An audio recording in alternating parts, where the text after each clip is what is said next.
Hi hello.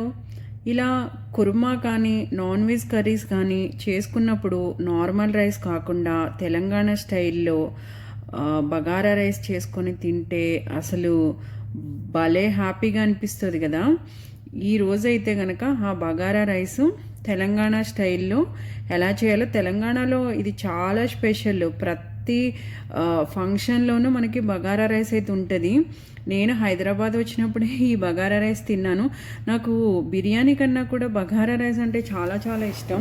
అసలు సూపర్గా చేస్తారు. ముఖ్యంగా కుర్మా చేసుకున్నప్పుడు వాళ్ళైతే నాన్ వెజ్ కర్రీస్లోకి అయితే నార్మల్ రైస్ కన్నా బగారా రైస్ అయితే వాళ్ళు 100% బగారా రైస్నే ప్రిపేర్ చేస్తారు. దాన్ని ఎలా చేయాలో ఇప్పుడైతే చెప్తాను. స్టవ్ వెలిగించి బాండి పెట్టుకొని వేడైన తర్వాత ఆయిల్ వేసుకొని, ఆ ఆయిల్ కూడా హీట్ అయిన తర్వాత మసాలా దినుసులన్నీ వేసుకోవాలి. ఇందులో షాజీరా అయితే మెయిన్.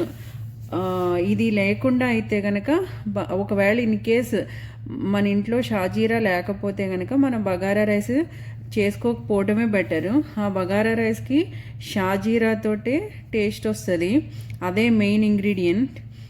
అది లేకపోతే కనుక స్కిప్ చేయండి. తర్వాత గ్రీన్ చిల్లీస్, ఆనియన్స్ కూడా వేసుకొని బాగా ఫ్రై చేసుకోవాలి. ఇవి ఒక 70% ఫ్రై అయితే సరిపోతాయి. ఎందుకు అంటే మనకి తర్వాత వాటర్లో కుక్ అవుతాయి కాబట్టి ఆ టేస్ట్ తెలియాలి అంటే కనుక 70% ఫ్రై అయితే సరిపోతాయి. తర్వాత జింజర్ గార్లిక్ పేస్ట్ వేసుకోవాలి. ఇదైతే 2 స్పూన్స్ వేసుకోవాలి. ఇది కొంచెం ఎక్కువే వేసుకోవాలి, ఎందుకంటే మనం దీంట్లో గరం మసాలా యూస్ అయ్యాం కాబట్టి టేస్ట్ అంతా మనం షాజీరాతోటి జింజర్ గార్లిక్ పేస్ట్ తోటే మనకి ఈ బగారా రైస్కి ఆ టేస్ట్ అయితే వస్తుంది. ఇక్కడ టొమాటోస్ నేను గ్రీన్ పీస్ యూజ్ చేస్తున్నాను. ఇది పూర్తిగా ఆప్షనల్, ఎందుకంటే ఒక్కొక్కళ్ళు ఒక్కొక్క స్టైల్లో చేస్తారు. ఇవి లేకపోయినా సరే ఆ రైస్ చాలా టేస్టీగా ఉంటుంది. కాకపోతే నేను యూజ్ చేస్తున్నాను. ఇది యూజ్ చేయకపోయినా సరే ఏం ప్రాబ్లం అయితే ఉండదు. తర్వాత కొంచెం కరివేపాకు, పుదీనా, కొత్తిమీర వేసుకొని ఫ్రై చేసుకోవాలి. పుదీనా, కొత్తిమీర కూడా ఎక్కువే వేసుకోవాలి. అది ఎక్కువ వేసుకోవడం వల్లే చెప్పాను కదా, దీంట్లో గరం మసాలా యూస్ అయ్యాం కాబట్టి టేస్ట్ అంతా వీటితోటే వస్తుంది. ముఖ్యంగా పుదీనా అయితే అసలు ఎక్కువే వేసుకొని చేసుకోవాలి. దీంట్లో కొంచెం పసుపు యూజ్ చేసి, ఇంకా సాల్ట్ అయితే మనం తర్వాత రైస్ కదా మనకి మిక్స్ చేసుకోవడానికి ఆప్షన్ ఉండదు కాబట్టి సాల్ట్ అయితే ఇప్పుడే చూసుకొని వేసుకోవాలి, అది ఎంత ఏంటి అన్నది. ఇలా సాల్ట్ వేసుకుంటే కనుక బాగా మనం వేసిన వెజిటేబుల్స్ అయితే బాగా ఫ్రై అవుతాయి. ఇవి బాగా ఫ్రై చేసుకున్న తర్వాత ఇవి మీడియం ఫ్లేమ్లో పెట్టుకుని మాత్రమే ఫ్రై చేసుకోవాలి.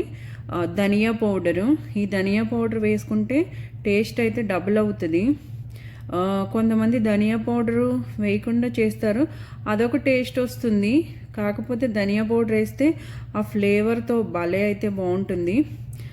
ఇంకా రైస్ అయితే ఇది నేను 1 అవర్ నానబెట్టాను. 1 అవర్ నానబెడితే 1 గ్లాస్కి 1 గ్లాస్ వాటర్ వేయాలి. హాఫ్ అన్ అవర్ నానబెడితే 1 గ్లాస్కి 1.5 వాటర్ అయితే వేయాలి. అదే 10 to 5 మినిట్స్ నానబెడితే కనుక 1 గ్లాస్కి 2 గ్లాసెస్ వాటర్ అయితే వేసుకోవాలి. ఇది తెలియని వాళ్ళకైతే కంపల్సరీ ఇలా వేసుకుంటే కరెక్ట్గా మెజర్మెంట్ అయితే సరిపోతుంది. అంటే కొంతమంది తెలియని వాళ్ళు ఉంటారు కదా, అలాగా ఇలా వేసుకుంటే అయితే కరెక్ట్గా సరిపోతుంది. తర్వాత మూత పెట్టుకొని హాఫ్ కుక్ అయిన తర్వాత ఒకసారి తీసుకొని కింద నుంచి పైకి, పైనుంచి కిందకి అయితే ఒకసారి కదపాలి. అది కూడా స్లోగా, ఎందుకంటే రైస్ విరిగిపోకుండా స్లోగా అయితే కదిపి మనం మళ్ళీ అయితే మూత పెట్టుకొని కుక్ చేసుకోవాలి. ఇది మీడియం ఫ్లేమ్లోనే కుక్ చేసుకోవాలి. ఇదిగో ఇక్కడ ఆల్మోస్ట్ 95% అయితే మనకి రైస్ అయితే అయిపోయింది. ఇప్పుడు గీ వేసుకోవాలి. చాలామంది స్టార్టింగ్లో వేస్తారు.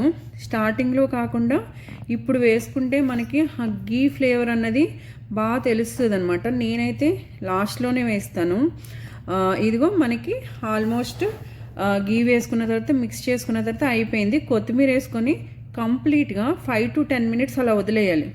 అప్పుడు మనకి కరెక్ట్గా పొడి పొడిలాడుతా స్టవ్ ఆఫ్ చేసి వదిలేస్తే మనకి చక్కగా ఇలాగా బగారా రైస్ పొడి పొడిలాడుతా చక్కగా రెడీ అవుతుంది. చాలా టేస్టీగా ఉంటుంది. ఎవరైనా ట్రై చేయాలనుకుంటే తప్పకుండా